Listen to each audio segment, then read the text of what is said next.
Okay.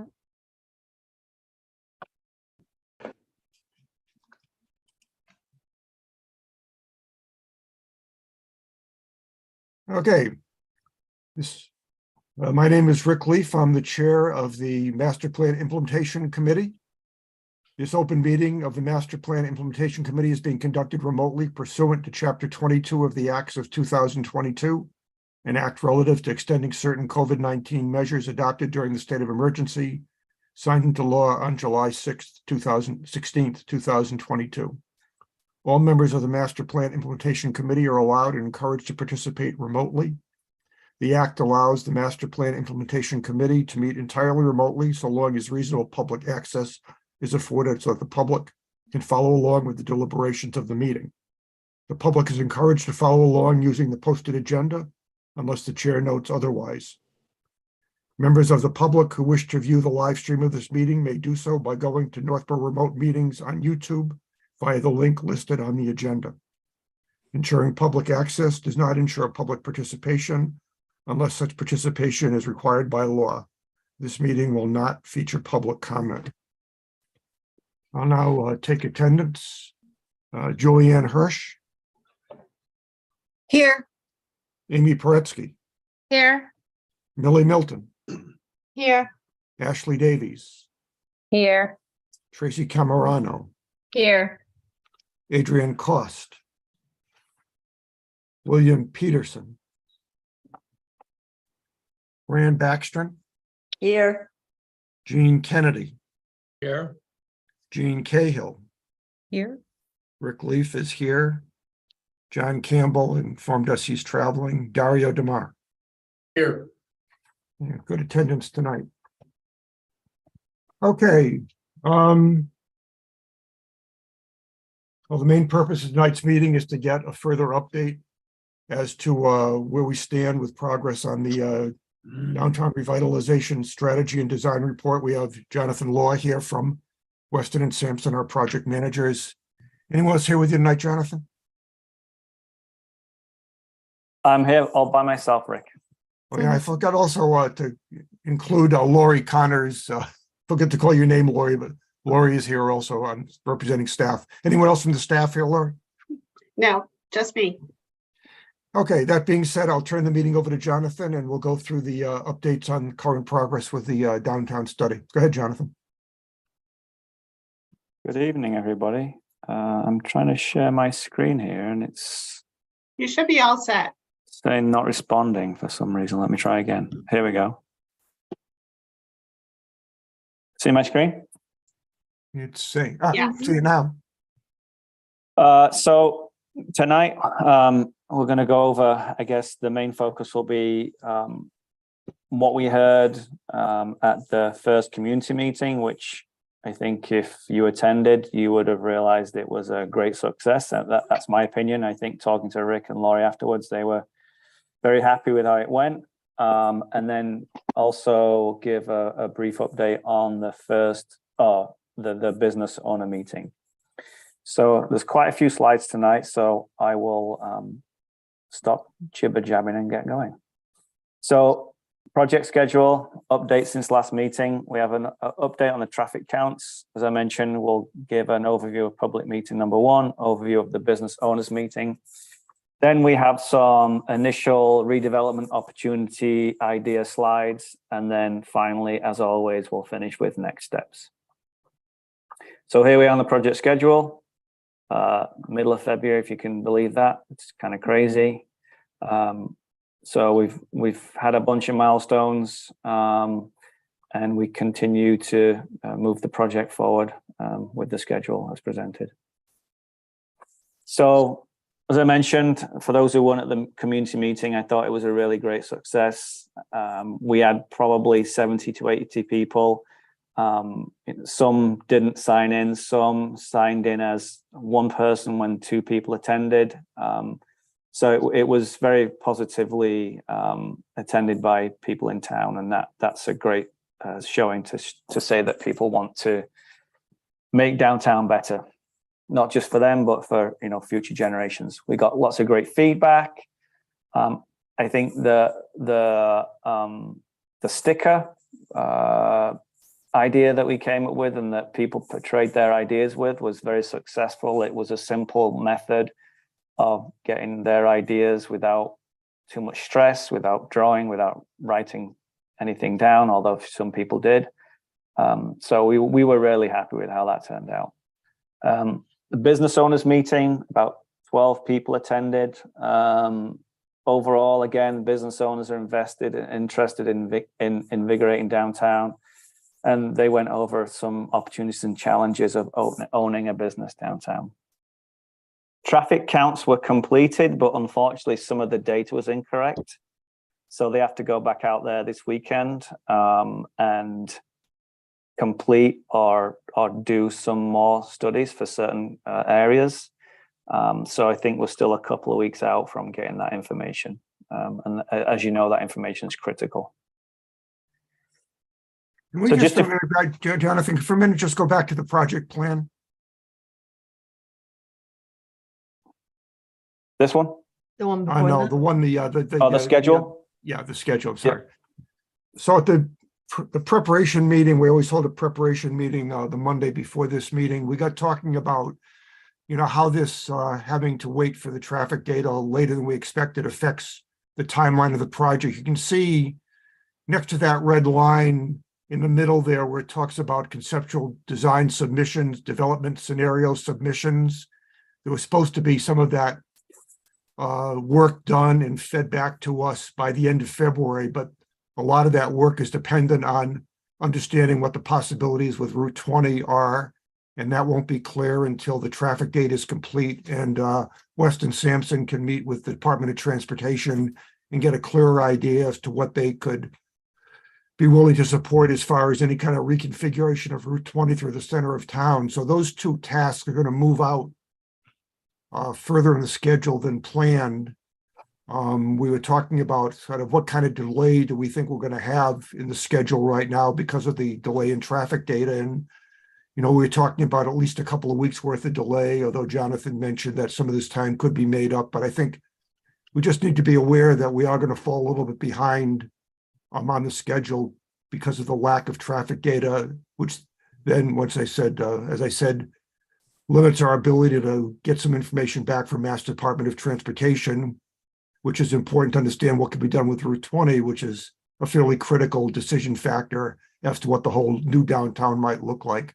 So I just want to make sure people are aware of that before we move on. I just want to see if there are any questions or comments about where we stand with the current schedule and the fact that we've got at least some sort of a delay in front of us right now. Any questions about that before we move on? I have a question. Sure. So you're doing Jonathan, you're doing a traffic count. Does a traffic count include a speed study? So we're not actually doing the counts. The town retained their own consultant to do that part of the project. Counts typically do not, unless you ask for it, include speed data. Counts are just to count intersection maneuvers, turning maneuvers, and things of that nature. Unless you specifically ask for speed, that's not part of the count. Plus, the speed doesn't help to determine whether you need less or more lanes in a street environment. Speed has got nothing to do with it. It's the volume of traffic that these counts basically undertake. Yes, So and I we can engage concur with that. CMRPC to do the traffic counts for us. They're the ones that came back to us and told us that their cameras were set up to capture the data on the wrong days and certain wrong times in certain places. So they're the ones that are right now redoing the counts for us. And then they they're need to get that- using cameras for the counts because of the time of year. So of course we've had unseasonably warm weather, but typically the wires that you see taped to roads, that's the typical way to do the traffic counts. But at this time of year, they use cameras. So they're definitely not keeping track of the speed limit. It's just the number, the volume and the turning movements at 4 intersections. Any other questions about the schedule before we move on? Once again, just need to be aware right now that we are slightly behind until we get the traffic data and meet with DOT. It's going to be hard to tell exactly where we'll be in terms of the final completion date for the project. It's not a huge delay, but the traffic counts are integral to getting some sort of information back from the state as to what we can do with Route 20. Yeah, and once we get those counts, it's approximately 2 weeks for our transportation engineers to analyze that data. And then we have to reach out to Mass DOT. And, you know, we're hoping that some of the relationships they have can help speed that process along. But as I'm sure you're aware, with a government agency or a state agency, you're kind of at their beck and call. So, but we'll speed that up as much as we can. And is But- it at 3 intersections or 4? How many fingers did you hold up, Lori? Or What are they? Can you tell? I have Main and Church, Main and South, Main and Hudson. What was the other one? Yep, so we have Main and Church. We have, and just bear with me, I'm going through my emails here. Hudson and South Street.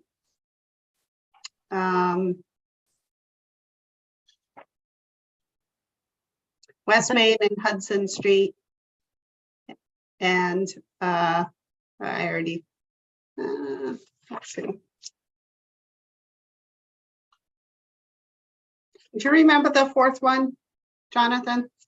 I don't, I'd have to go back through my notes like you're doing. I thought it was 3, that's why I wasn't sure. Okay. Yeah, West Main and Hudson, West Main and South, West Main, or Main and Church. And I thought there was one other one. It doesn't matter. I mean, I guess I thought there was only 3, but maybe there's 4. But again, it's much better to wait until we have the right information than move things along with incorrect or incomplete data, because obviously that does no one any good. Right. Rick, can I ask a follow-up question? Sure. So is it my understanding then that Mass DOT doesn't care if drivers are speeding through town? The speed doesn't matter to them at all. It's just the number and the turning radiuses or radii? Yeah, the whole point of completing tasks like this, like I said, is for towns and municipalities to figure out traffic volumes that go through certain roads or downtown areas to figure out whether traffic calming measures can be incorporated. So by that, I mean reducing travel lanes or taking out turn lanes and things of that nature. The speed has got nothing to do with maneuverability through towns and roadways. Although speeding is obviously not what people want to see, but it doesn't help with this type of study. I see. Okay, thanks. I have another quick question. It probably doesn't break down cars from trucks either, does it? Just the numbers? Doesn't matter? It could. I'm not sure whether they are doing that as part of the analysis, but it's based on camera footage. So I would imagine that they would be able to identify trucks versus cars. I'd have to look at the scope of work to see if that's what we asked them to do. It was based on the original scope of work that Weston and Sampson had provided to us. So I'm not sure, Jonathan, if you remember you included that or not.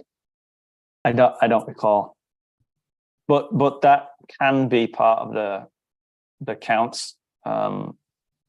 that's something that can be done, because sometimes counts are done physically. People just sit out in the street and count vehicles coming by.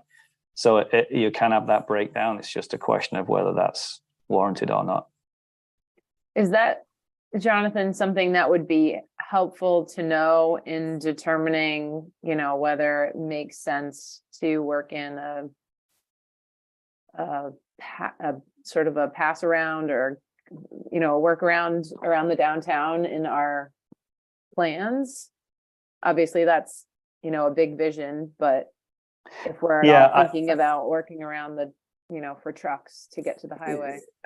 Yeah, so I mean, based on conversations I've had with people who live in town, I get the idea that it's not just trucks that are taking a cut through downtown. It's a lot of, you know, cars that are going to different areas and trying to connect to other highways. So I'm not sure whether just knowing how many trucks come through downtown is that valuable for this exercise. Okay.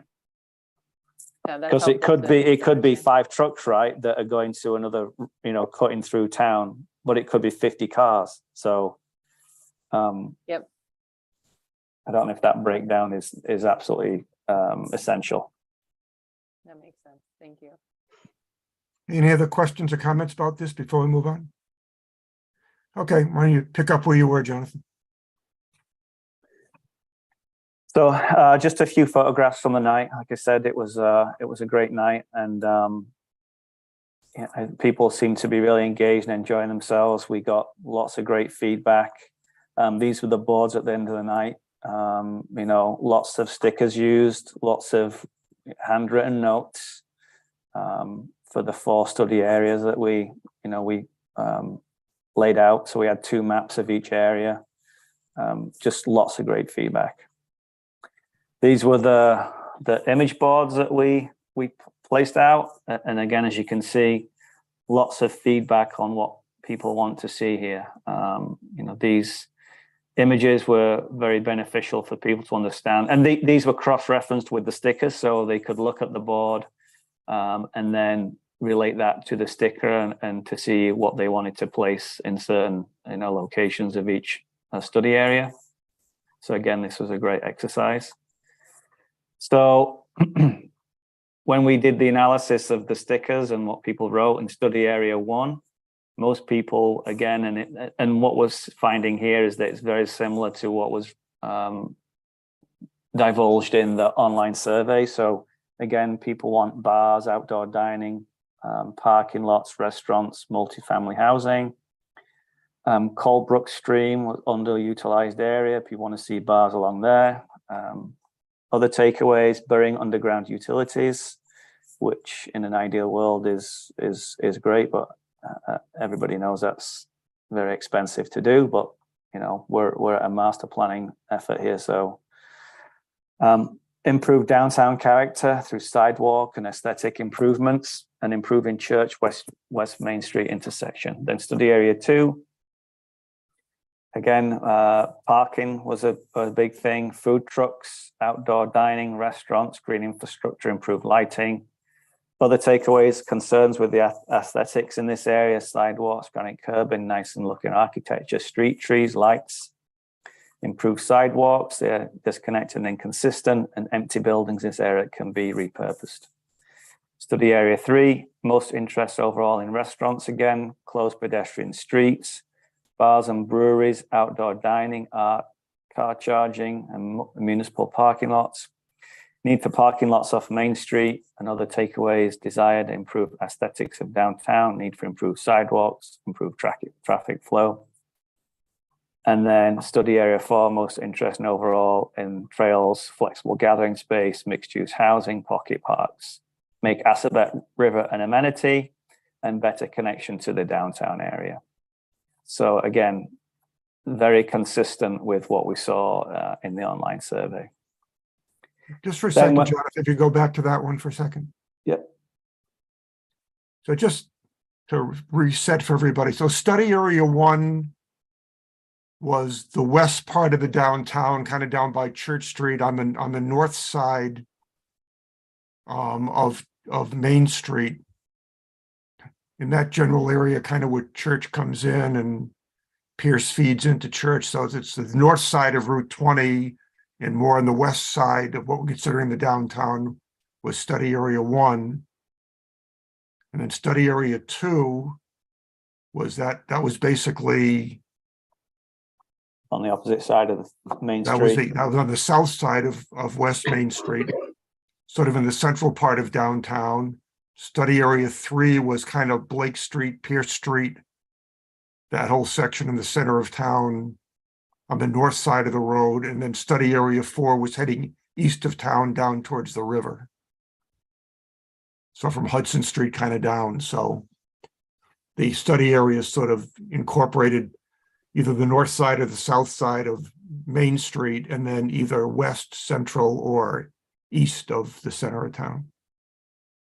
Just to position, again, we had some questions about that. I think when we revisit this with another community meeting, we need to, at the very beginning, I think, be a little bit clearer as to where the study areas are located. We got a lot of questions about that at the beginning of the community forum. So let's remind ourselves when we do a next community meeting to be clear on where the study areas were for everybody. Okay. So then when we analyze the stickers on the image boards, again, general interest in parking both on and off street, pedestrian streets, lots of interest in closing off streets for pedestrian access only, paved plazas with planting and movable furniture, complete streets, sidewalks, green infrastructure, community preferred traditional site features like traditional benches and lighting as opposed to more contemporary, interest for bike lanes on both streets and food, lots of interest in temporary events like outdoor farmers markets and food trucks, outdoor dining and restaurants, housing. The preference was for adaptive reuse. So as I explained on that night, that's taking an existing building like the old town hall, for example, and turning that into condos or apartments. Traditional architecture was also preferred. Green open space, green open lawns, and intimate garden type pocket parks. Lots of interest in trails along the Assabet. Fountains was some interest. Apparently there's one existing fountain that is out of service. And outdoor fitness and wayfinding seemed less important to people.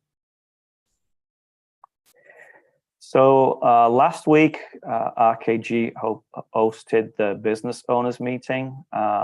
They couldn't be here tonight at a conflict. But this was a great meeting as well. As I said, we had about a dozen people turn up, including Millie. So there was lots of great feedback from this meeting. Just briefly go over GPS routes seem to increase downtown traffic, makes Main Street a cut through. Can signage be improved for businesses specifically? Apparently Northborough has a strict signage rules, color size, that does not benefit businesses. Not enough wayfinding, cars go by fast, excuse me, easy to miss turns like the library. I did that myself. And not appropriately placed parking. And if there is parking, people do not know where it is. There is some off Pierce and Blake that people seem to be unaware of. Biggest challenges and opportunities for downtown: not a good mix of business or business diversity, no reason to come downtown, lack of awareness of what businesses are downtown. There's no continuous look, mostly single stories, doesn't look inviting. Walkability and safety a real issue, no continuous sidewalks.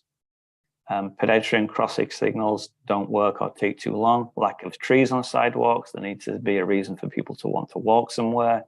No bike lanes. Opportunities.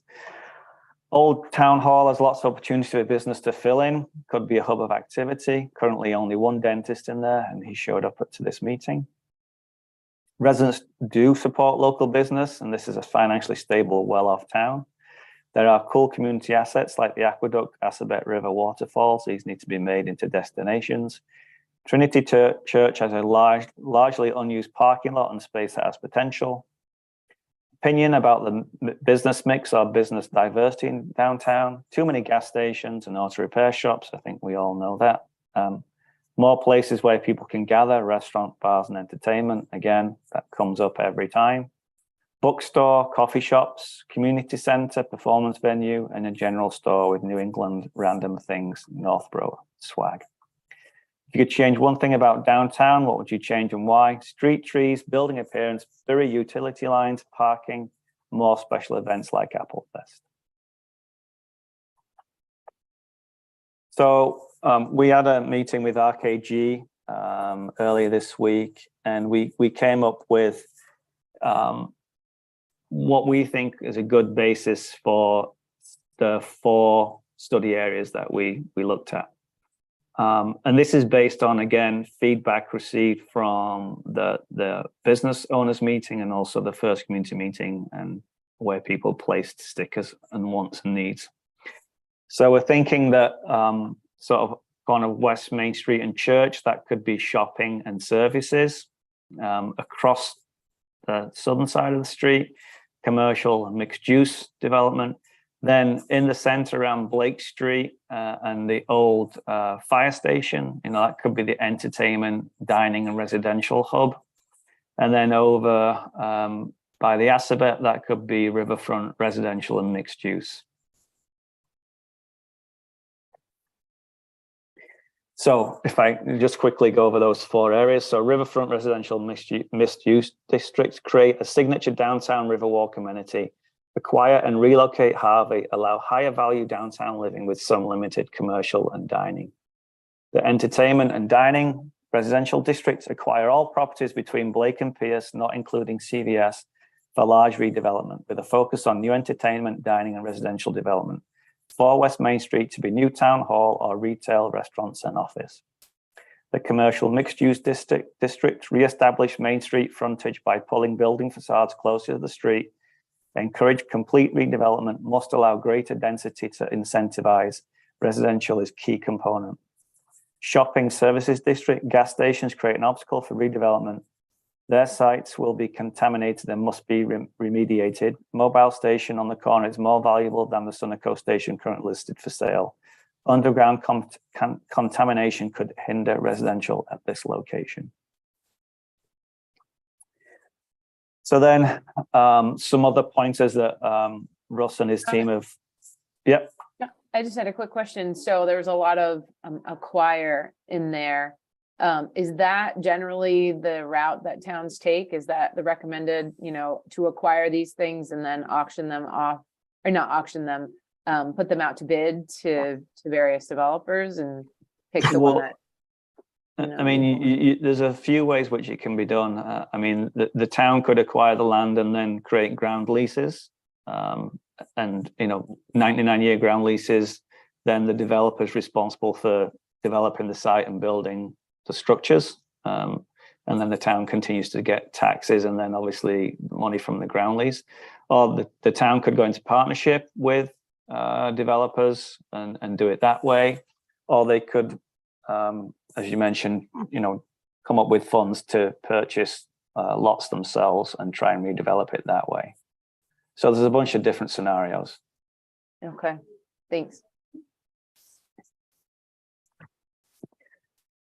So some other pointers: increased density is needed. There's little incentive for private investors to redevelop individual properties without additional density.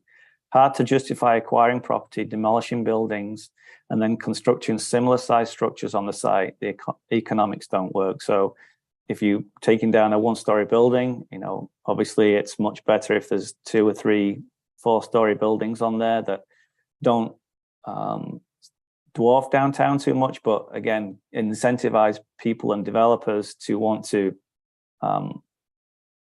rebuild downtown, but at the same time increasing their profitability. Downtown residential is key. Multifamily residential will be key for a driver for a larger scale redevelopment. There's a strong demand for new residential in Greater Boston. I think we all know people are moving out of the city, or they were during the pandemic. And there's just generally a lack of housing in Massachusetts, it appears. This will help to carry non-residential development cash flow. Space for new downtown businesses must be created. The lack of usable, leasable space constrains future business growth. New space must be created through redevelopment and attract new businesses. Redevelopment is closely tied to traffic and parking improvements. Traffic and parking constraints will be disincentive for large redevelopment unless some progress can be made, balance the needs of cars versus pedestrian bikers and others. Owners with multiple properties may make redevelopment easier because you have fewer people to deal with to impact an area. And this slide shows in the sort of the downtown area, the number of parcels that are owned by, the number of people that own 2 or more parcels. So this is a great graphic. This is incorrect because this is where the town common is right now. But so next steps, we need to complete or have the traffic counts completed, and then we analyze that data and coordinate with Mass DOT. We're going to continue with master plan design studies, and then Rick, Laurie, and myself talked about setting the date for the next public meeting, and the tentative date is March 23rd. So we wanted to get people's feedback on that. So let's just stop here. You know, Jonathan's presented a lot of stuff, a lot of these charts and things are the first time any of us, including Laurie and I, have seen some of this information as of tonight. So I'll just open up the floor for reactions, comments, questions before we, you know, move on and talk about anything else. So what's on people's minds about this? Go ahead, Amy. Oh, I just have a quick question about the next public meeting. What is going to be presented at that meeting? I think the idea was that, correct me if I'm wrong, Jonathan, there would be some work done on some initial redevelopment scenarios. So the idea would be, this is what people told us, and here's a first cut at what we think could be done. Some charts, some pictures, some ideas of possible redevelopment scenarios would be presented at the next meeting to get public feedback about, you know, what do you think about, you know, based on what you said, here's some things we could do. What are these things? Do you like? Don't you like? Feedback again. So we need to be far enough down the road so we can actually present some initial design ideas.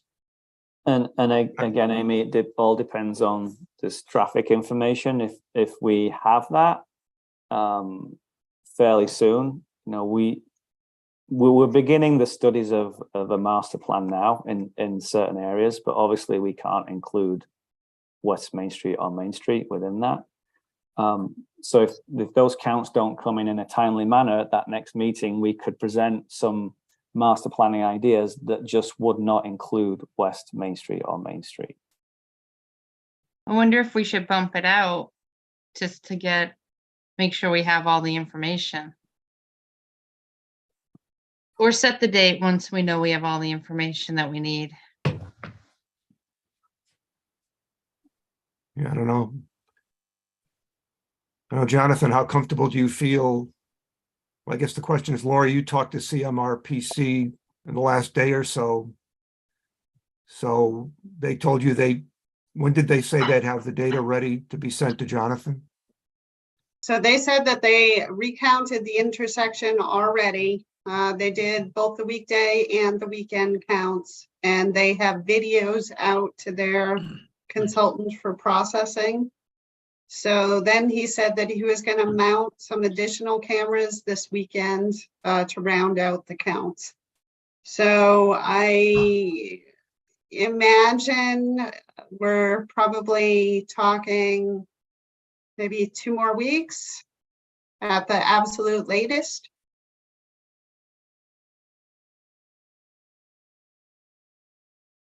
How far in advance of the meeting would you want to get advertising about the meeting out, Laurie?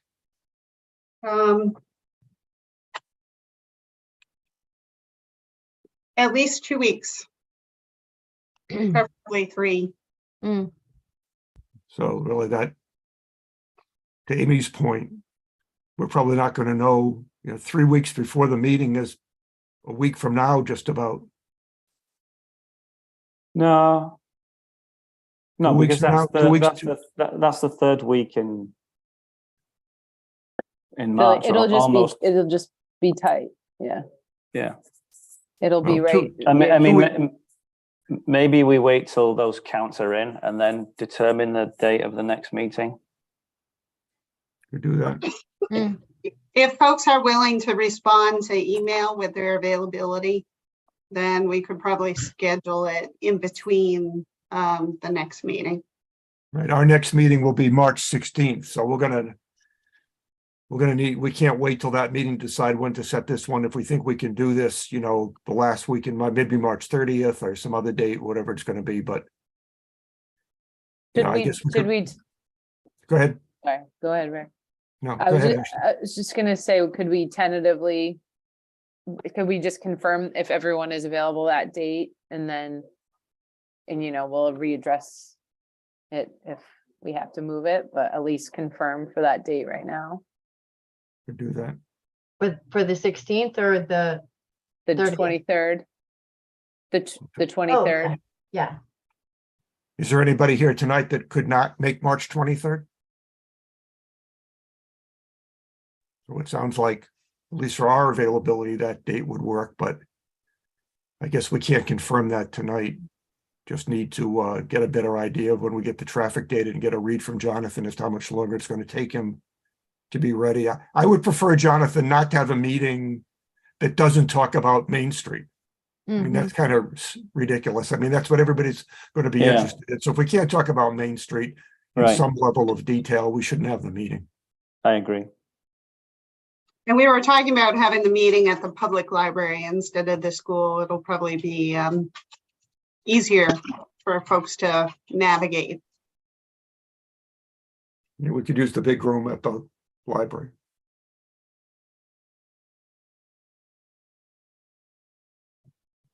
Okay, so for this particular point, I think what we're decided on is that we're available for March 23rd. We need to get a better feel for when the traffic data comes in and get a read from Jonathan as to when he thinks it could be ready. And then through email, we can communicate other dates and get confirmation and finally, you know, have enough lead time for Lori to advertise and get a room kind of thing. So we'll leave March 23rd on here, but it's seeming like based on the timing of traffic data, you know, unless things really happen in a hurry, March 23rd may not be viable, but for now we'll leave it up and we'll decide to move that once we have a better idea of what's going on. Other questions or comments about anything you've heard tonight about, you know, any of this feedback, some of the ideas that the RKG has come up with? You know, they're the market analysis people. So most of the stuff that Jonathan talked about in the last few slides all came from RKG. They've got quite a bit of experience working in these, you know, downtown design projects from a business and standpoint. Rick, this is Fran. Can you hear me? Yes. Go ahead, Fred. Yeah. Okay. Two things. One, I mean, just need to make sure that the library would be available. So we may want ourselves in on the 23rd before a room is unavailable. I have to say I'm really impressed with what they got out of all those stickers and scribblings on those maps, because it certainly seemed a lot more chaotic to me than what he just presented. So that was fabulous. And I don't think there are any real surprises. I think it really does. It looks very typical what a downtown would look like. Now we just have to figure out how to make it fit, right? But I think that there's no surprises, that what the people had to say and the conclusion from what people shared. It looks like a downtown. Other comments or questions? I have a wondered- question. Sorry, Oh. I can't find the raise hand on my screen. Sorry. Go ahead, Mel. You just do it the old fashioned way, Millie. Is the format going to be the same where people are you're getting feedback, or is this information to people only? At the next meeting, Mm-hmm. I think it's a combination of both. I don't think it's going to be like the last meeting where it's just feedback only. Obviously, I think we've all agreed that this meeting we shouldn't have this meeting without the traffic data and being able to analyze and perhaps redesign part of Main Street. So the goal of this next meeting to me was to come up with an outline master plan that we present to people and we get their thoughts and ideas on that. But it won't be like people look at this section and that section and put stickers here and put ideas and thoughts there. No, I think the stickers have served their purpose. So like I said, Okay. from that information we gathered, Yeah. and these, Okay. let me go back to this. You know, these 4 districts, we'll call them, will develop master plan for these areas. And then, you know, perhaps there's, you know, precedent imagery to talk about what these districts might look like. And then, you know, the beginnings of a master plan that we want to get people's feedback on. Okay, the only thing I was gonna say is that I know on the last setup that some people didn't feel like they had enough stickers in their spot, but they also ended up putting stickers in other places that weren't really in the region of that particular study area. So they were a little mistaken about where their stickers should go. So if there's a way to sort of minimize that. Yeah, we printed 60 sets of stickers. And, you know, we weren't anticipating that many people showing up, which is a good problem to have. But I, you know, like I said, I don't think that problems, you know, through the feedback off, because it still matches what people put on the online survey. So I think we're still in good shape with what with the feedback that we received. Mhm.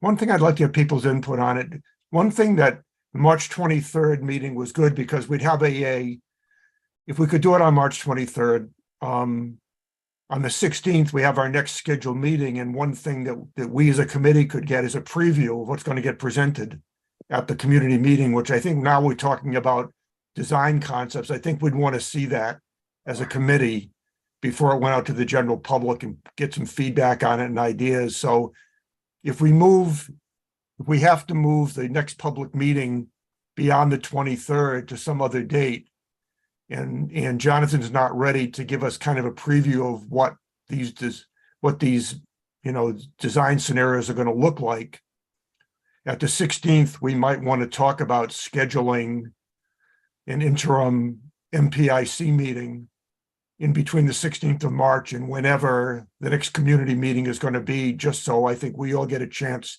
to see what's going to get presented there. I think my feeling would be we ought to see that before it goes out to the general public. Do people think that's a good idea? Yes, I do. I do. I do. All right, then I think we need to be prepared that we may have to have in between our March meeting and our April meeting, if the community meeting falls in between those two, at the March meeting, we'll probably have to find a time to get us all together again to do a review of what's going to get presented. Maybe let's we just can sort of- just bump Go our ahead. meeting to the 23rd if everybody can make it. You know, if he isn't ready on the 23rd, we could just bump our meeting versus having 2 of them. That's a possibility. I guess it's going to depend on what else is going on. Are there other things we need to discuss a month from now? So I guess, okay, another view of this could be, you know, Ashley, you and I and Lori and Jonathan can keep track of what's happening. And if we feel that there's nothing particularly critical to talk about on the 16th, and the next critical thing to do is to see the initial design concepts before the public meeting, you know, we could communicate back to the whole committee that we're going to reschedule the 16th meeting to a different date and just do one meeting. Yeah, I mean, I think everyone should just hold the 23rd for now anyway, because we may have a public meeting, and if we don't, we may have a MPIC meeting. So that would be, if everyone can just hold it, if possible, that would be, then we have the flexibility to do that if we need to. Mhm. Okay, good idea. Can I ask, Go ahead. yeah, can we get a copy of the slide decks just so we can kind of zoom in on some of the features? It was hard to see all of the legends and details. I can absolutely email that out. That'd be great. Yeah, every presentation is emailed to Rick and Laurie, so you can get a back copy of all of them. Well, we're gonna put all that information somewhere on the town website where we could access it. Yeah, that's my goal. Unfortunately, I've been so busy lately, I haven't had the time, but when I have a free moment, hopefully in another week or two, I will be able to put together a little bit of a narrative, and then we can upload all of these slideshows. Great.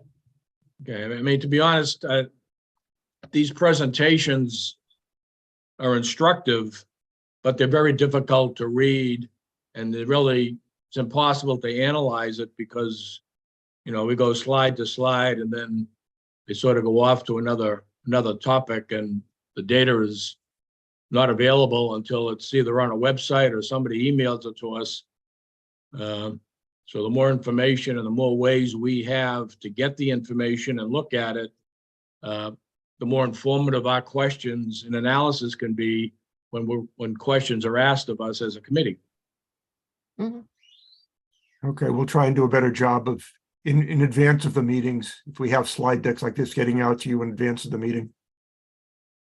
If perhaps Weston Sampson can just send it to the whole MPIC, then we have it. Yeah, we generally don't get the slide deck until the day of, just so you know. So it would be a last minute transmission. Okay. But at least you have it if you want to look at it. Yeah. Okay, we'll try and do that starting with the next meeting. Other comments or questions about anything we've talked about tonight? I have a question. Sure.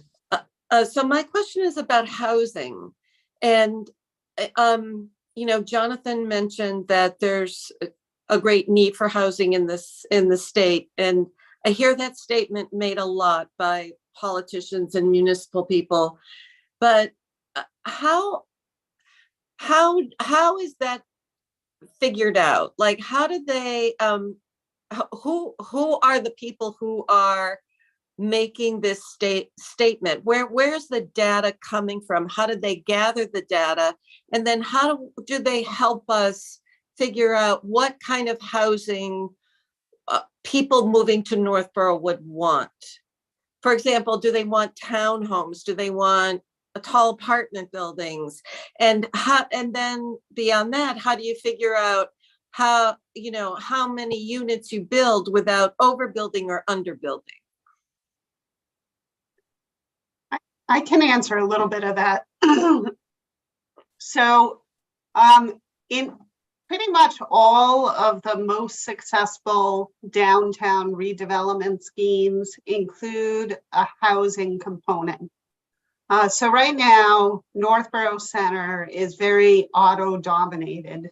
And the reason why it's auto-dominated is because the town is kind of sprawly.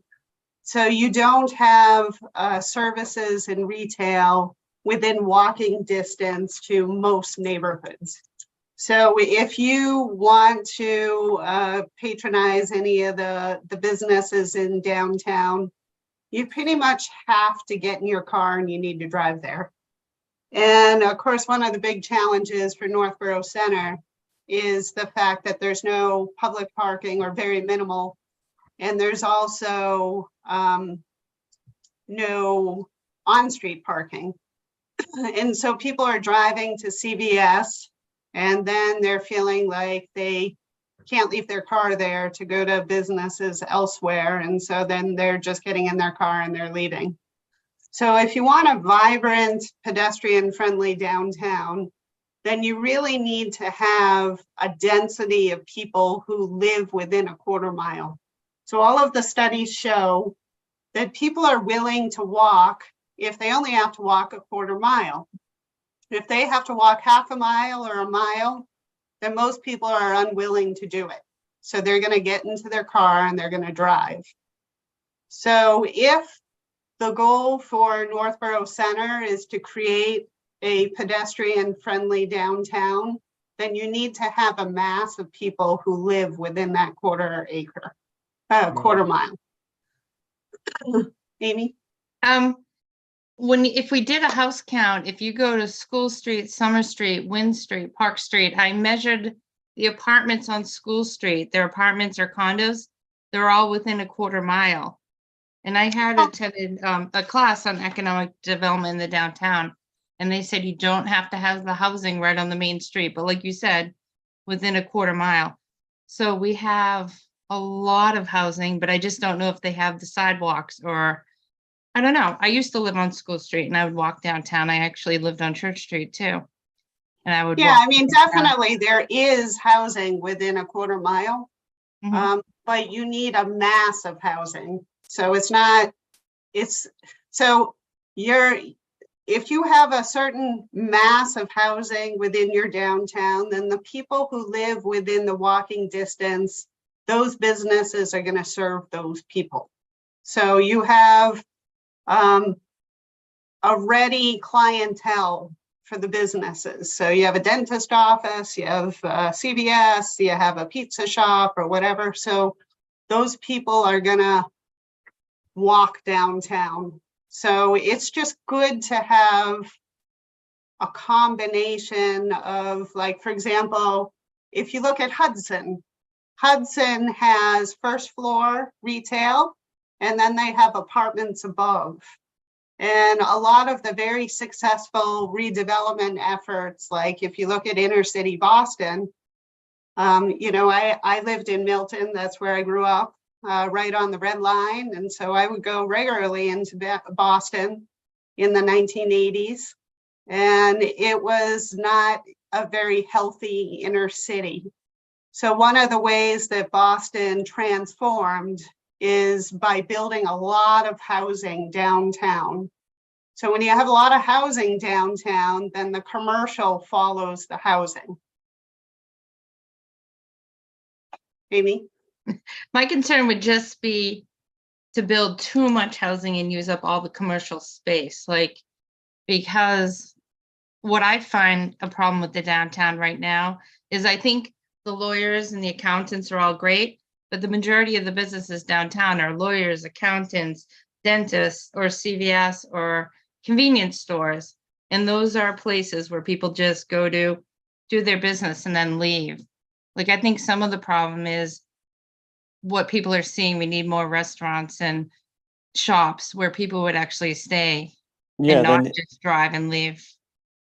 the online survey and the information we gathered in the public meeting all says the same thing. Sure, we need more housing, but more than anything, we need to give people a reason to want to go downtown. Right. So if you put all housing downtown, people live there, but there's nothing for them to do. So you have to find that happy medium, or that sweet spot as to how much housing versus, the opportunities that you want to give people to go downtown. I mean, one restaurant or two restaurants in downtown, no bars.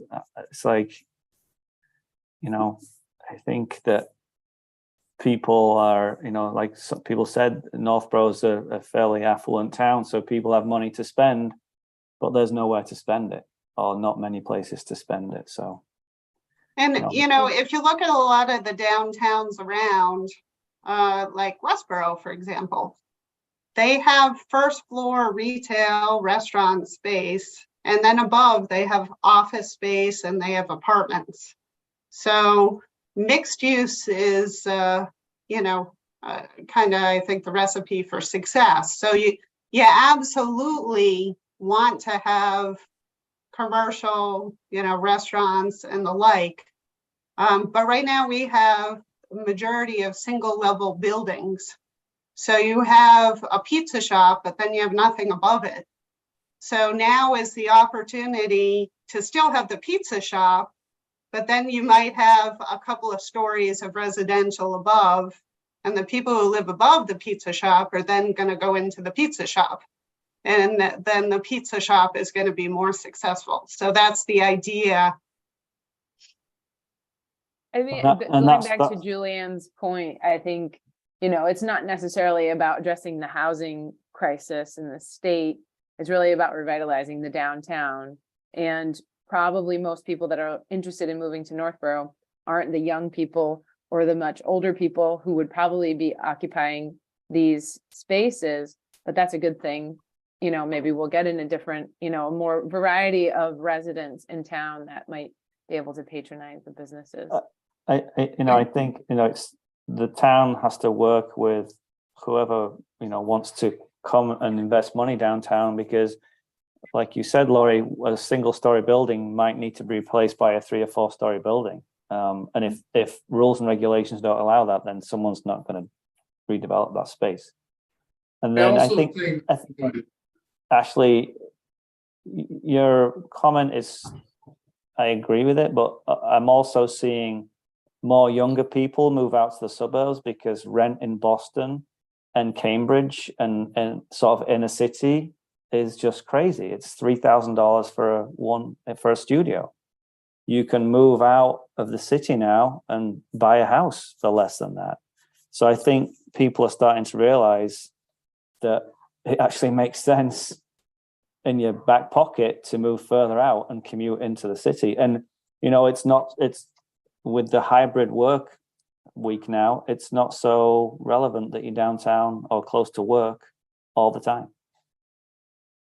Yeah, I mean, And I think there's no inventory in town, but I mean, I think we're kind of saying the same thing. They wouldn't normally be the type of people that would move to Northborough. Maybe they have been the last couple of years, but they would be more likely to occupy those spaces rather than the people who are usually moving here who have children, multiple children, or are planning to have. And I think one of our biggest problems, which we all are acutely aware of, is 4 or 5 of the most strategic spots in downtown are gas stations. So they're not 3 stories tall. They're not something you walk to, an auto repair shop. These are all things that you only go to by car. So who the hell wants to live in a downtown where 25% of it is kind of dangerous to walk to and no reason to walk to the gas station? That's all based on the car. If those disappeared and I know it's hard, we can't make them leave, but it's much harder to get this ball rolling when so many of the key spots are kind of occupied by very auto-focused, very kind of anti-development with respect to residential and retail, because they're not even 1 story tall. They're just a piece of concrete with gas pumps on it. And that's pretty tough for someone to say, oh, I'd love to live in downtown Northborough. Which gas station do you want to live next to? And so that's a big one for us. And we're all aware of it, but somehow we got to tackle that one, with anything else we can do that is in our control. But that's a real toughie for getting started here. Other comments or questions? Yeah, Rick, I just wanted to address the contamination issue, because granted, I see a lot of monitoring wells. There's definitely some petroleum in the ground around downtown, but that's really the obligation to clean it up and make it residential use. So I don't think that should be a barrier to considering potential future uses of those properties. Even if there is contamination in the ground, we can certainly still do mixed use residential. I mean, Bolton is a great example. I mean, it's not residential, but they did buy a gas station downtown. They cleaned up all the contamination, and they made it into a really vibrant community. Town Common, which is great. But Where was that, Ashley? Bolton. Okay. Yeah. I know a lot of things on the gas stations that say you can never actually use it for residential. That's one of the tricky parts with that. Jonathan, have you ever worked with anybody who has revitalized a gas station? Okay. I have not. No. I actually do that work, so I can show you examples of former gas stations that are now residential. Yeah, I saw some of those. They're pretty cool when they do that. Yeah. Okay. Any other comments or questions? I think it'll be Uh-huh. interesting to see kind Yeah, of one what some thought I conservation had, designs look like. Go ahead, Gene. Now that Jonathan has sort of developed 4 conceptual land use areas, we need to look at what the underlying land area is and what its capacity is. And to a certain extent, that will help address the questions that Julianne had. If we all agree, for example, that mixed use and housing with additional retail is the direction we want to go in, Jonathan's group has to begin to put sort of meat on the bones as to what that means and what that means in terms of density, what that means in terms of building heights and massing, and whether that's something that the public will react to positively or negatively. So I think it's important that we have a chance to look at those concepts before it does go to the public. So I wouldn't be too concerned about meeting a date or a deadline for the meeting, for a public meeting, as opposed to making sure we as a group have had a chance to go over some of the documents, some of these presentations, and flesh out what these concepts really mean. It may be a situation where there really isn't that much land, physical land in this study area to support the X number of housing units at the height that will help contribute to supporting an increase in restaurants and other retail uses. So that type of step down into that type of an analysis is going to be important and useful to help us flesh out what it is we really want to see and can support. I think that's a Assume, great point, Jonathan, Gene. I assume, and Jonathan, I your think- work is going to be going in that direction, right? Yes.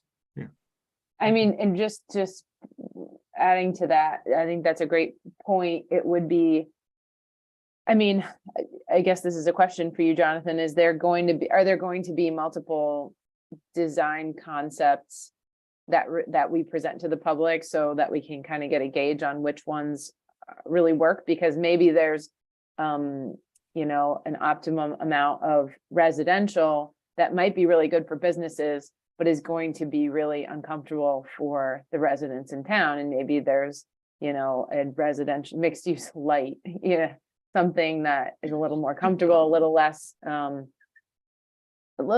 a huge change to the look of downtown in terms of the height, but just curious. There won't be multiple master plan options, no. Okay. I mean, the whole point of this next meeting is to present the outline and then get people's feedback that then helps us generate the preferred master plan for downtown. Okay.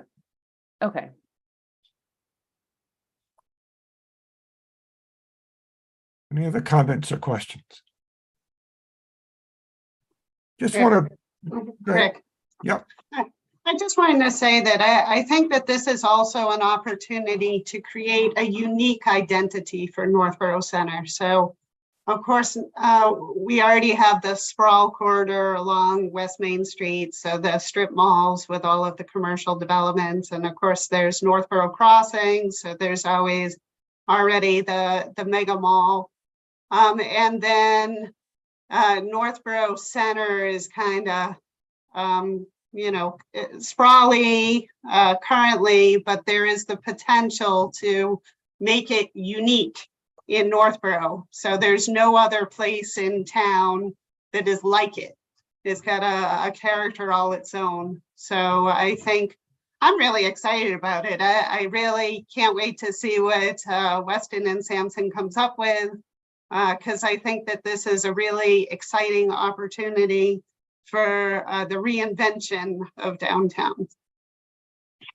I agree. yeah. I think once again, at this point in the proceedings, I think we have to, continue to work on the possibility that anything is possible at this point, and, start to work our way from there at this point.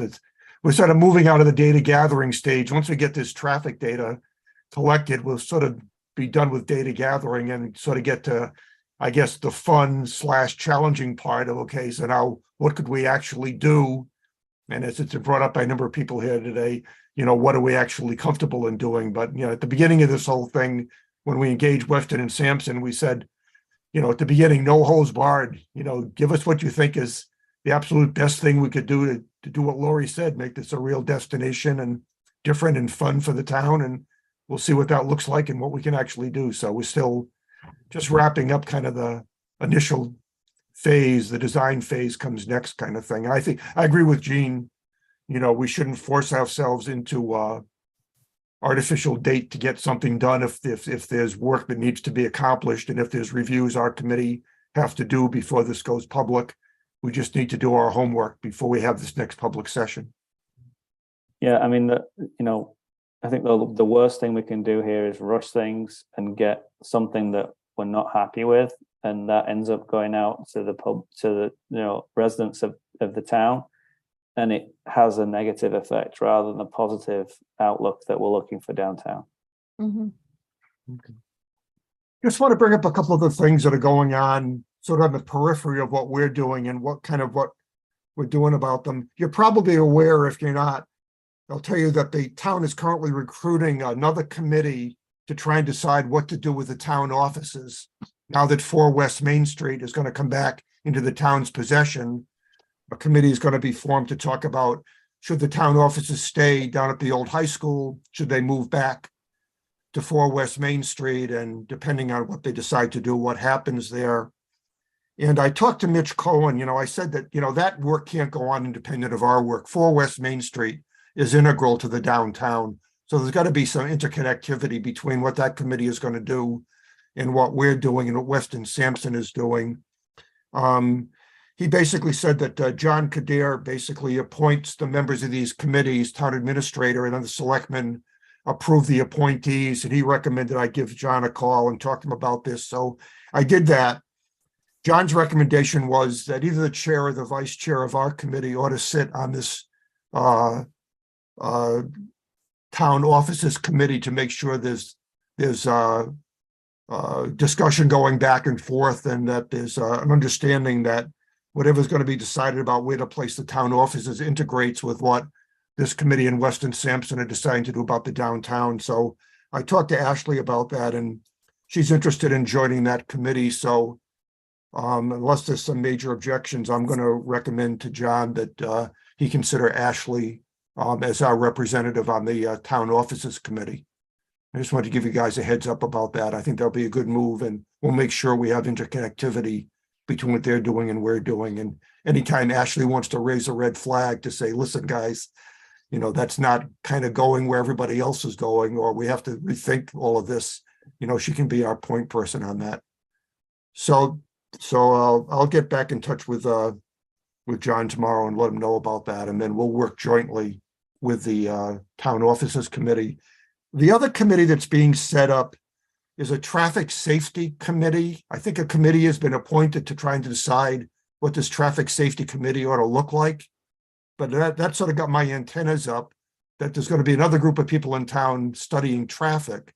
And obviously we're intensely interested in the traffic in the center of town and what we might want to do about it. I was talking to Lori about it. She's not completely plugged into that, but Scott Charpentier, the DPW director, is going to get involved with all of that. So I'm going to send Scott an email tomorrow and just let him know again that find out what they're doing and what interconnectivity has to happen between our committee and any committee that's going to get formed to look at traffic, especially if that committee is going to be looking at traffic in the center of town, because that's got to integrate with whatever Weston Sampson and Mass DOT think might be a good idea for the center of town.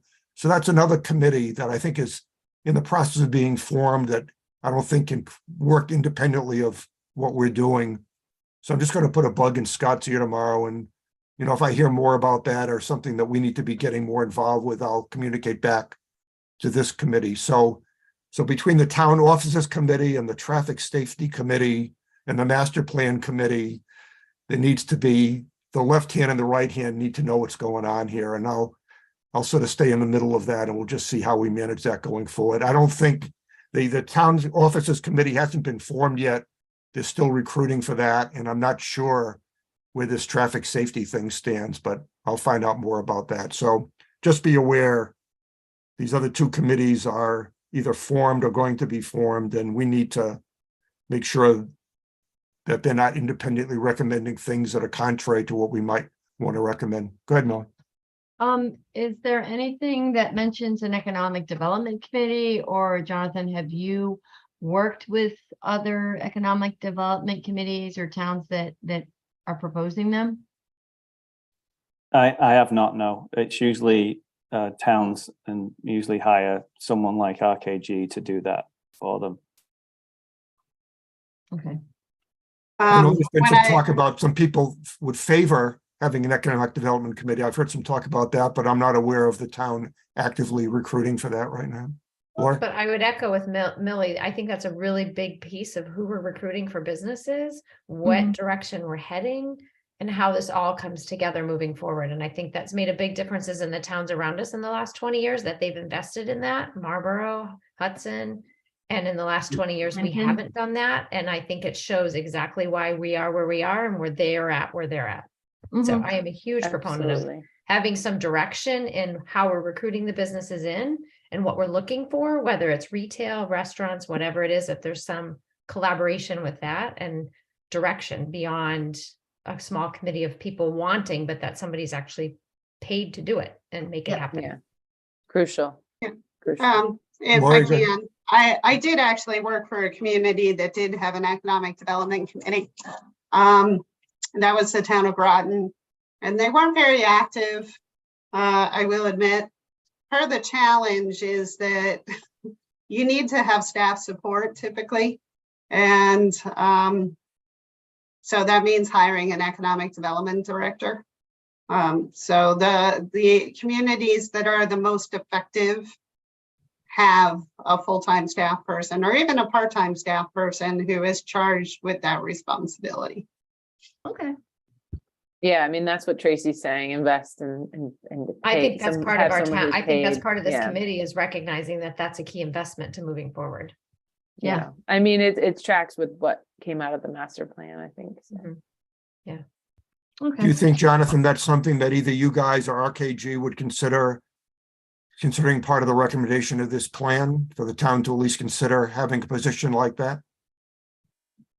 Yeah, sure. I mean, I'll talk that over with Russ. Obviously, he's more educated on this subject than I am, but I mean, I don't think it can do any harm, right? So I'll talk to him about that. Yeah, see At what he least this says. gets us away from more pizza, more nails, more gas stations, and gets back to what people want. And it's retail stores that are enjoyable to shop at and get people to stay. The town of Air has very successful economic development programs. And what their economic development director does is he actually plans year-round events focused on the downtown. So they have a number of different Apple Fest similar type events. And so there's a buzz downtown, which of course helps recruit more businesses, and Sure. he does beautification and, speaks with potential businesses who are interested in coming downtown. And so, yeah. And so there are a lot of great models out there. I know the town of Grafton also has an economic development committee, but they do not have an economic development director. So I'm not sure how effective they are. I think the paid position proves that it's a little more effective, a Mhm. bit more effective than a committee. Okay. All right, before we let Jonathan go, we've got a lot of information in front of us tonight and a lot of work now in front of us to do. But before I let Jonathan go, are there any other questions or comments for Jonathan? Hearing none, Jonathan, thanks very much. Keep up the good work, and let's keep moving forward here. Like we talked about at the beginning of this, the next key thing is get these traffic counts complete, get the Department of Transportation involved, and get a good idea about what exactly is possible with Route 20 through the center of town. I think that'll lead us in a lot of directions as to what we can do next. So continue on, Jonathan. Thank you. I think if this is a sign that my kids haven't killed each other yet, then the project's moving in the right direction. Thank you. All right. Thanks so All much, right, good night, everybody. Jonathan. Have a Thanks, good night. Jonathan. Bye. Thank you. All right, next item on the agenda is to get an update from Lori on Complete Streets. She did send us the approved prioritized list by Mass DOT. I'm not sure if we got a chance to see that before the meeting tonight, but some interesting things on there. So Lori, why don't you give us an update on that? Yeah, so I don't really have much new to say since the last meeting. At the last meeting, I reported that we had received a number, about a page of comments from Mass DOT for ways that they wanted us to adjust the prioritization plan. So we worked with the consultant to address those comments. Those were filed, the updated plan was submitted back to Mass DOT, I believe, the end of January, and the next day we received our final approval. So super excited. We are now considered a complete streets community, so we are now eligible to apply for that $500,000 in grant money. So thank you for all of your assistance with that. Once again, we ended up with 24 projects overall. If you recall from the last meeting, we ended up having to combine the Aqueduct Bridge project with the Aqueduct Multi-Use Trail project because they don't fund bridge projects.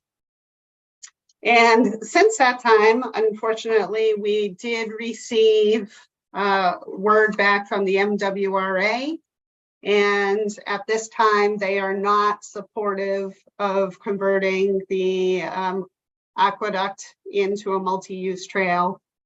They will not authorize the paving of the trail, nor will they authorize stone dust at this time.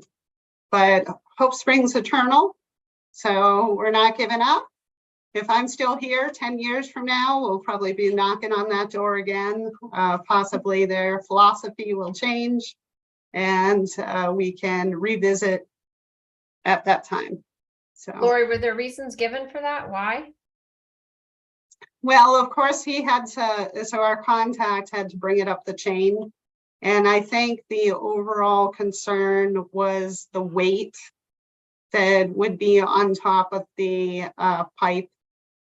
So, and also I'm sure it had to do with, they said the transition. So there's some areas where it would have to be grass because of environmental issues.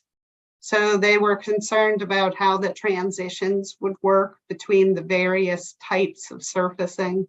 So they decided it'd be much better just to keep it grass. But we're still proceeding with the Aqueduct Bridge project.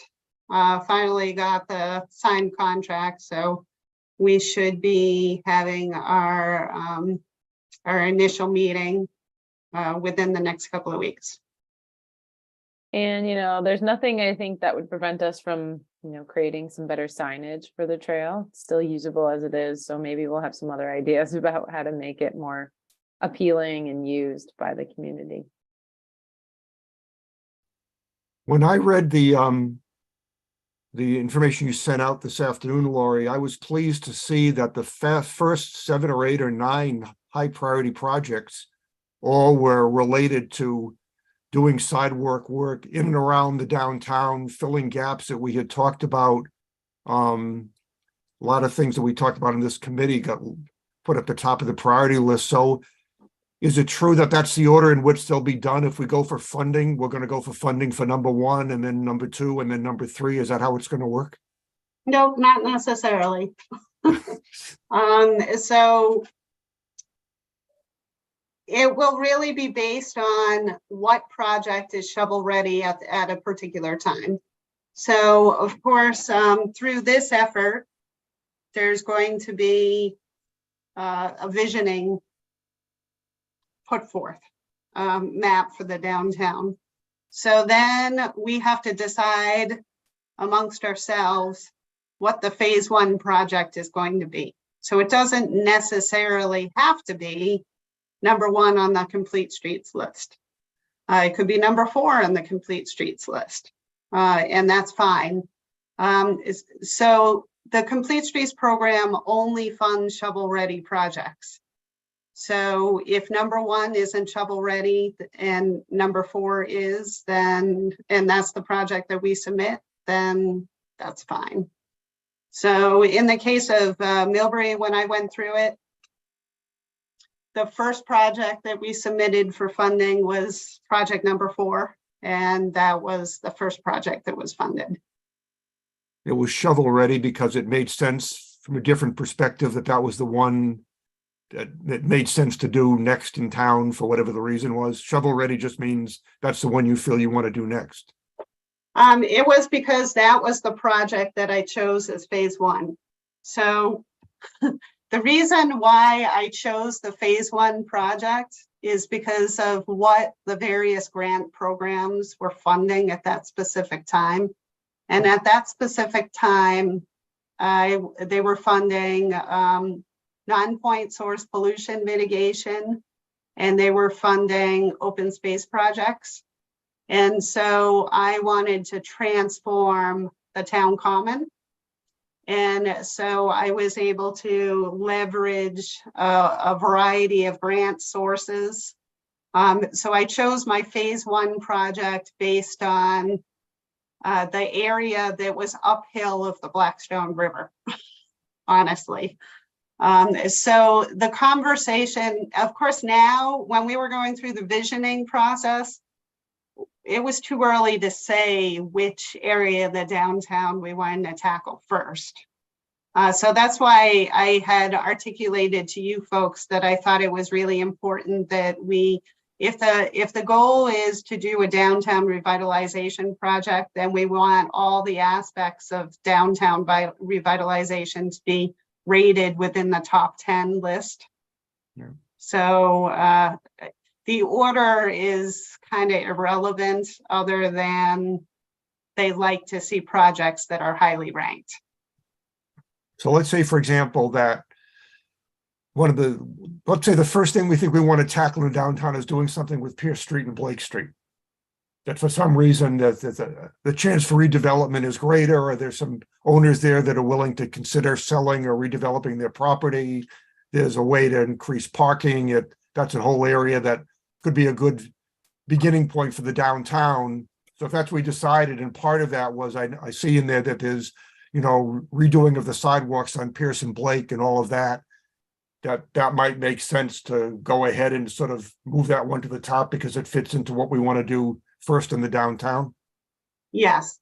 The important thing is you really want to take advantage of opportunities as they present themselves. Like if, for example, somebody were to come in and buy a couple of properties on Blake Street, and they said, hey, I want to do a mixed use development. I want to do this first floor retail, and I want to do multifamily above. I want to do 3-story buildings.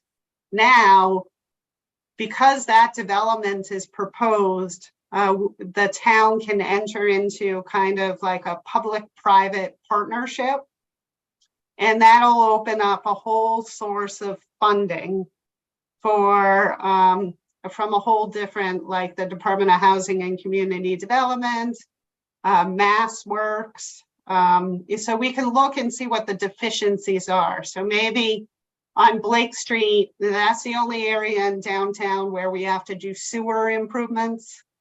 So that would be a fantastic opportunity to kind of hit multiple goals simultaneously. So it's too early right now to say what our phase 1 project is going to be, in my opinion.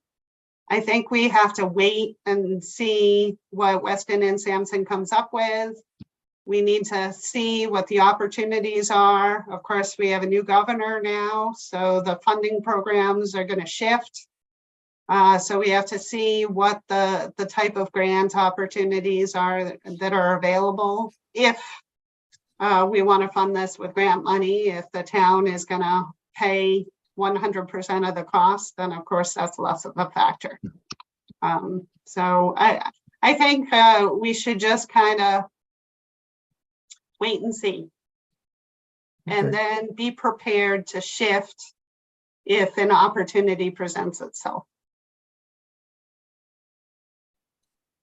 Any other questions or comments for Lori? I think if you haven't seen that list she sent out to us tonight, you ought to take a look at that. Like I said, I was very pleased to see that most of the stuff that we had talked about is ranked right up there at the top of the priority list. So even though that doesn't mean, as she said, number one gets done first, I was pleased to see that a lot of things we feel are important for with considering are on the list in a good place. So that's a good thing.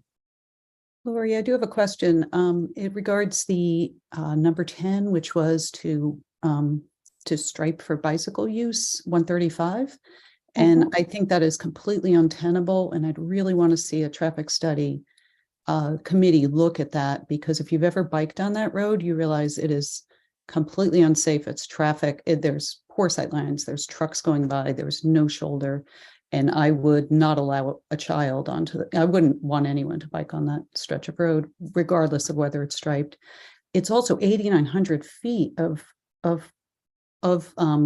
allocation for a bicycle to take the lane, which doesn't work anywhere. Usually in cities, they'll have a very short segment where you can stripe it for bikes and then you're back on a bike path, but you can't do 2 miles of like a bicyclist taking the lane and a truck waiting behind them. So I just really want to see that one point considered more fully. Yeah, I don't think that that's really on the radar for the near future. Lori, I have But it got a lot of votes, so it got a lot of votes. That's why it's on the list. I think if people bike it, they have to bike it to know that it's what it's like, because I agree with everything else, but that's one I really take exception to. I agree with her. I Yeah. would never ride on it or let my kids ride on that with a line. Lori, I Anything have a else, question about the building of the sidewalks. So, you know, as a pedestrian, I feel much safer when the sidewalks are as wide as possible, and also when there's a definitive, sharp curb at the street level. What is the plan for curbing? So within the downtown area, certainly my preference is always vertical granite curb and concrete sidewalks. I think that that's the most appropriate material for downtown. Of course, in neighborhoods, usually it's, well, I've had conversation with the DPW director. The cost of vertical granite curb is very high. I always like to see developers install vertical granite curb in subdivisions, but Northborough really isn't building subdivisions these days. The new housing development that is occurring generally tends to be on scattered lots. Only a few homes get built in Northborough per year. So if you have berm and asphalt sidewalks currently, then typically new sidewalks in neighborhoods will be asphalt sidewalks and berm.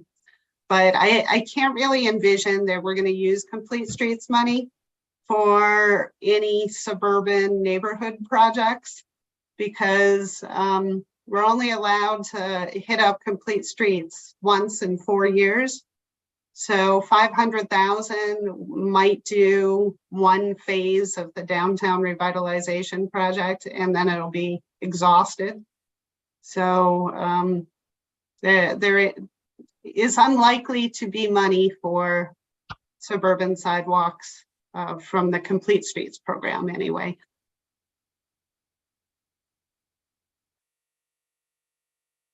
Okay, anything else for Lori on Complete Streets? Hearing none, nothing. Next item on the agenda is to go through the review the minutes for the January 19th meeting. They were sent to us with the information. So does anyone have any changes or comments on the January 19th minutes? Hearing none, I'll entertain a motion to approve the January 19 minutes as submitted. So moved. Is there a second? Second, Okay, let me get out my cheat sheet here. We'll call the roll here. Hang on for a second.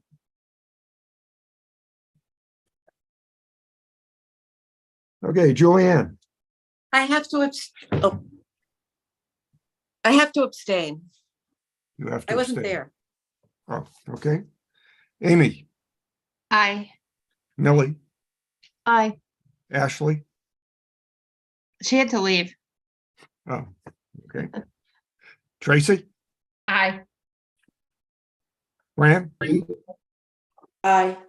Gene Kennedy, Aye. Gene Cahill, Aye. Rick Leaf, aye. Dario? I, Okay, so the minutes are approved as submitted.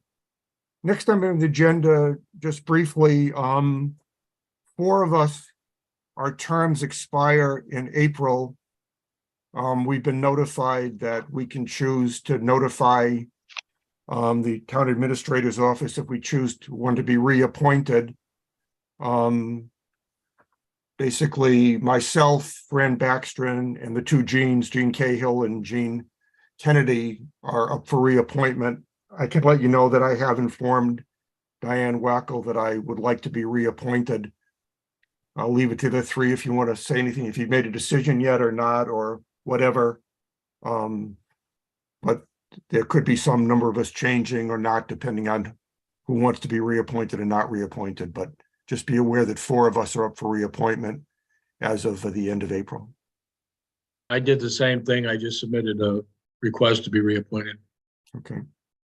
So we'll see if we're reappointed, and, you know, Fran and Jean also have that decision. So we'll see after the end of Well, April. Rick, oh, I'm Yes. sorry. So, I mean, I'll just say, since when I was appointed, it was for 1 year, the intention was to assist you and the committee to transition from the steering committee into implementation. It was a long year. I think it was appointed in like December of 21. So I did not ask to be reappointed, and not because I don't appreciate the work that you're all doing. And I would imagine as a resident, I will continue to participate. But I did say that it would be a 1-year transition appointment. So now it's up to somebody else to step up and see if they'd like to play in the sandbox with all of you. All right, completely understandable. Thank you for everything you've done, Fran, on the master plan committee and this committee also. I'm sure we'll hear more from you. Thank you, Fran. I do plan to let Diane know that I will seek reappointment. Okay, thank you. Okay, so if we're all successfully reappointed, then sometime after April, we'll have a new member on the committee, depending who submits an application to consider appointment. Anything else we haven't discussed tonight, people have on their minds we'd like to talk about before we adjourn tonight? Hearing nothing, I will entertain. Rick, I'm so sorry. Yeah. I hate to keep bringing this up, but someone brought up when we do the traffic count to include the to break it down with trucks versus autos. I tend to think that is a really good idea, because it might even be good information in years to come as we develop more on Bartlett Street or Barefoot Road or something. If it's easy enough to do, I don't honestly see anything wrong in doing it now. Lori, I know that basically we have video footage of these cameras as to the vehicles going by. I know Jonathan, said as far as what he needs to do with Mass DOT, the difference between trucks and cars doesn't matter to him, but I'll leave it to your discretion as to how easy it would be to get that distinction between cars and trucks, and what we would do with it if we got it. Is that something you think is a reasonable thing to do, or is it going to be difficult, or did CMRPC not agree to do that for us? I don't think it was part of the original ask, but I will double check. One of the challenges is that half the cameras worked properly. And so that data was already compiled and provided to Weston and Sampson maybe about a week or so ago.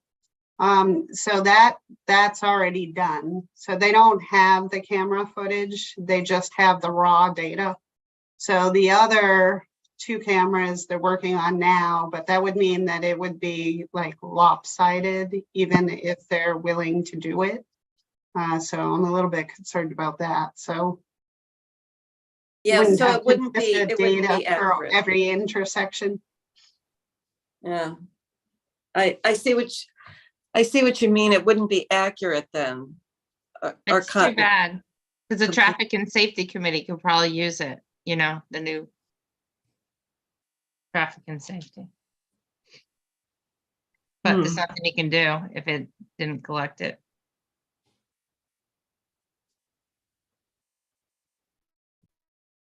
Like I said, I'll double check and see what the Weston and Sampson scope was. And I'll report back. Okay. Anything else? Our next meeting, well, now we're tentatively scheduled to meet March 16th. I think, as Ashley said, we should keep March 23rd open. And we'll be a little bit fluid on the next meeting date, depending on what we hear from Jonathan as he gets the traffic data and when he thinks he's going to be ready to present kind of what this initial development scenario looks like that we can review before we have a public meeting. So let's, I think for now, if we can leave both of those Thursdays open, I mean, it may turn out there are other things we need to discuss on the 16th, independent of looking at the first initial development plan, or it may turn out that that's really the point of our next meeting and we could defer it until we have the data. So I'd say if people are able at this point to leave March 16th and March 23rd available, and we'll communicate as we hear more from Jonathan as to when we think the best time to meet again will be. And having said that, I'll entertain a motion to adjourn this wonderful meeting. So moved. Is there a second for that? Second, I'll second that. Okay, Julianne, Aye. Amy, Aye. Millie, Aye. Tracy, Aye. Fran, Aye. Gene Kennedy, Aye. Gene Cahill, Rick Leaf, aye, and Dario. Aye. Thank you very much for attending tonight. I think we're making headway here and